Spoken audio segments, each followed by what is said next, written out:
Doctor बिटिया के साथ उस रात जो कुछ हुआ उसे देखकर भगवान ने भी सोचा होगा कि यह मैंने कैसे लोग बना दिए जो अपनी वासना में बेटी की वो दुर्गति कर रहे हैं जिसे उनका परिवार जीवन भर नहीं भूल सकता। अगर आप सोच रहे हैं कि डॉक्टर बिटिया का कातिल केवल संजय रॉय है तो आप बिल्कुल गलत सोच रहे हैं। आज हम आपको सीसीटीवी में कैद उस रात को वह सच बताएंगे जो आपने अभी तक नहीं सुना, जिसे सुनकर आपके होश उड़ जाएंगे और आप ये सोचने पर मजबूर हो जाएंगे कि आखिर यह इतना बड़ा खेल कैसे रचा गया। आखिर उस रात क्या हुआ था, किसने ये अंजाम दिया, ये सारी पोल संदीप घोष के गिरफ्तार होने के बाद अब खुल चुका है। पर इससे पहले अगर आप चाहते हैं कि डॉक्टर बिटिया को इंसाफ मिले तो वीडियो को लाइक करके कमेंट में वी वांट जस्टिस जरूर लिखिए। अब तक सब सोच रहे थे कि सिर्फ संजय रॉय ही डॉक्टर बिटिया का कातिल है और उस रात उसने ही सेमिनार हॉल में जाकर सब कुछ किया है। पर अब टी-वे की एक रिपोर्ट ये बताती है कि पॉलीग्राफ टेस्ट में सीबीआई को संजय रॉय ने बताया कि 8 अगस्त की रात वह गलती से सेमिनार रूम में घुसा था। दरअसल संजय रॉय ने एक मरीज को अस्पताल में भर्ती कराया था और उस रात उस मरीज की हालत बहुत खराब हो गई। मरीज के परिवार ने संजय रॉय को फोन किया और उसे ऑक्सीजन की व्यवस्था करने को कहा। संजय रॉय ने कहा ठीक है, व्यवस्था हो जाएगी। उसके बाद संजय रॉय की जीज डॉक्टर से पहचान थी। वो उसे अस्पताल में ढूंढने लगता है ताकि वह ऑक्सीजन की व्यवस्था कर पाए, लेकिन वो डॉक्टर उसे नहीं मिल रहे थे। फिर वह उसी डॉक्टर को ढूंढने के लिए उस रात 3rd फ्लोर पर गया और वहां भी उसी डॉक्टर को ढूंढता रहा, पर वो डॉक्टर वहां भी नहीं थे। फिर वो डॉक्टर को ढूंढता हुआ उसी 3rd फ्लोर के सेमिनार हॉल में जाता है और देखता है कि वहां डॉक्टर बिटिया की बॉडी पड़ी थी। उसने डॉक्टर बिटिया के शरीर को हिलाया लेकिन कोई मूवमेंट्स नहीं हुआ। यह सब देखकर संजय रॉय घबरा गया और वहां से भाग निकला और यही भागते वक्त किसी चीज से टकराकर वह लड़खड़ाया और उसका ब्लूटूथ डिवाइस गिर गया। संजय रॉय ने बताया कि वो डॉक्टर बिटिया को पहले से नहीं जानता था और जिस रात वह अस्पताल में आया उस रात अस्पताल के गेट पर कोई सिक्योरिटी नहीं थी और ना ही किसी ने उसे रोका। और यही से ये पूरा केस एक नए मोड़ पर चला जाता है और पता लगता है कि कई लोग हैं जिन्होंने इस घिनौनी साजिश में अपने अपने हिस्से का पाप किया, जिसमें ये 5 लोग गिरफ्तार हो चुके हैं। आइए एक एक कर सबके कर्म को देखते हैं। शुरू करते हैं किरदार नंबर 5 से, विप्लव सिंह। यह भी खुलासा हुआ था कि इस आरजीकर मेडिकल कॉलेज में कुछ ऐसा था जो डॉक्टर बिटिया जानती थी और जिन लोगों को डॉक्टर बिटिया से डर लग सकता था उनमें यह विप्लव सिंह सबसे ऊपर है। विप्लव सिंह अस्पताल में हुए भ्रष्टाचार के मामले में सह आरोपी है और मां तारा ट्रेडर्स का मालिक भी है।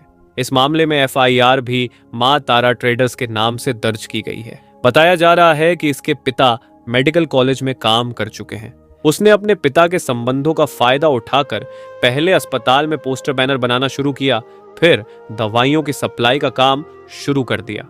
किरदार नंबर 4, सुमन हाजरा और संदीप घोष का हमला और खास आदमी अगर कोई है तो वह है सुमन हाजरा। अस्पताल में मटेरियल की सप्लाई का काम करने वाला सुमन हाजरा और संदीप घोष बहुत अच्छे दोस्त हैं। ये सरकारी दवाओं से लेकर मेडिकल उपकरणों की खरीद करके उन्हें दोबारा बाजार में बेचने का काम करता था। इसकी हाजरा मेडिकल शॉप के नाम से दुकान भी है। सुमन और विप्लव कोलकाता शहर के एक ही मोहल्ले में रहते हैं। ऐसे में शक है कि डॉक्टर बिटिया सुमन हाजरा के काले कारनामों को जान चुकी थी और जल्द ही कोई बड़ा खुलासा करने वाली थी। किरदार नंबर 3, अफसर अली खान। संदीप घोष के खास लोगों में से एक नाम अफसर अली खान का भी है। अस्पताल के पूर्व उपाधीक्षक डॉक्टर अख्तर अली ने बताया था कि संदीप अपनी सुरक्षा में प्राइवेट सिक्योरिटी रखता था। इसमें संजय रॉय के साथ साथ कुछ अफसर भी बाउंसर का काम करते थे। ऐसे में संदीप घोष की संजय रॉय से इतनी नजदीकियां कुछ न कुछ राज छुपाए बैठी थी, इसलिए इन्हें भी गिरफ्तार कर लिया गया है।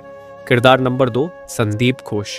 संदीप घोष तो वो आदमी है जिसने लावारिस शवों को भी नहीं छोड़ा, उन्हें भी बाहर बेच देता था। अब संदीप घोष गिरफ्तार भी हो चुका है और ना जाने कितने सच छुपाए बैठा है। डॉक्टर बिटिया की इस हालत का जिम्मेदार संदीप घोष भी है। संदीप घोष के काले कारनामों का कच्चा चिट्ठा डॉक्टर बिटिया के पास था और ऐसे में कहीं इसने ही तो कोई षड्यंत्र नहीं रचा, ये एक बड़ा सवाल है। इसी अस्पताल के पूर्व उपाधीक्षक डॉक्टर अख्तर ने वित्तीय अनियमितताओं का आरोप लगाते हुए शिकायत दर्ज कराई थी। उनके अनुसार संदीप घोष अस्पताल के सारे कॉन्ट्रैक्ट अपने परिवार या रिश्तेदारों को देता है ताकि उनसे मनमाना काम करा सके और बायोमेडिकल कचरे के निपटान में भी उसने चोरी की है।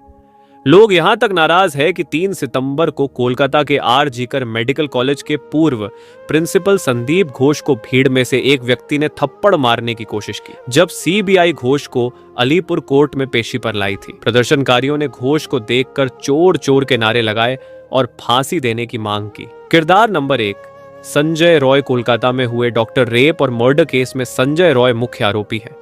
अब तक की जांच में यही सामने आया है कि इसने अकेले ही इस खौफनाक वारदात को अंजाम दिया है। सीबीआई के पास इसके खिलाफ 53 से ज्यादा सबूत है जो कि इसके गुनाहों की चीख चीख कर गवाही दे रहे हैं। ये फिलहाल न्यायिक हिरासत में है। कोलकाता पुलिस ने इसे वारदात वाले दिन सुबह ही गिरफ्तार कर लिया था, पर अभी भी ये अलग अलग कहानियों सुना रहा है। चिंता की बात नहीं है, सीबीआई सबको ठोक पिटकर सच मूंग से बाहर निकलवाना बहुत अच्छे तरीके से जानती है। प्रदर्शन कर रहे डॉक्टरों का आरोप है कि पुलिस ने रेप मर्डर केस की जांच में शुरू से ही लापरवाही की है। उन्होंने पुलिस कमिश्नर गोयल की तस्वीरें हाथ में लेकर उनके इस्तीफा की मांग की। बीबी गांगुली स्ट्रीट पर रोके जाने के बाद डॉक्टरों ने पुलिस कमिश्नर का पुतला भी जलाया। धरने पर बैठे एक डॉक्टर ने न्यूज एजेंसी पीटीआई से कहा, हमें नहीं पता था कि कोलकाता पुलिस हमसे इतनी डरी हुई है कि हमें रोकने के लिए 9 फीट ऊंचा बैरिकेड लगा देगी। हमारा आंदोलन तब तक जारी रहेगा जब तक हमें लाल बाजार पहुंचने और कमिश्नर से मिलने की परमिशन नहीं दी जाती। हम तब तक यहीं बैठे रहेंगे। कोलकाता है कोर्ट के पूर्व जेंज और मौजूदा सांसद अभिजीत गंगोपाध्याय सोमवार 2 सितंबर को प्रदर्शनकारियों को समर्थन देने के लिए विरोध स्थल पर पहुंचे। डॉक्टरों ने उन्हें देखकर हंगामा कर दिया, साथ ही गो बैक के नारे लगाए। इस पर भाजपा सांसद ने कहा कि उन लोगों ने मुझे गलत समझा है। मैं यहां आम नागरिक के रूप में उनका साथ देने के लिए आया हूं, मैं उनके खिलाफ नहीं हूं। गंगोपाध्याय ने पुलिस कमिश्नर से भी डॉक्टरों से मिलने की अपील की। उन्होंने कहा, कमिश्नर क्यों नहीं आ रहे?